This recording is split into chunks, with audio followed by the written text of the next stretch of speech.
తెలుగు ప్రేక్షకులకు సమంత గురించి పెద్దగా పరిచయం అక్కర్లేదు. తెలుగు వారికి హీరోయిన్ గానే కాకుండా అక్కినేనింటి కోడలుగా మరింత దగ్గరైపోయింది శామ్.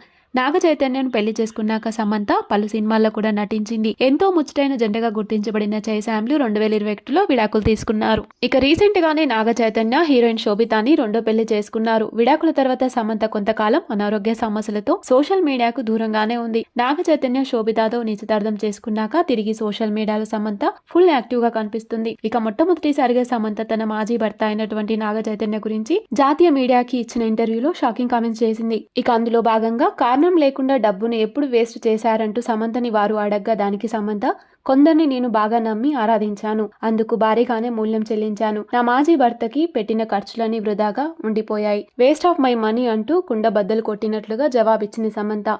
ఇక సమంత ఇంటర్వ్యూ చూసిన నెటిజన్లు మాత్రం పాపం సమంత నాగ చైతన్య రెండో పెళ్లిని జీర్ణించుకోలేకపోయిందంటూ తమకు తోచినట్లుగా కామెంట్లు పెడుతున్నారు.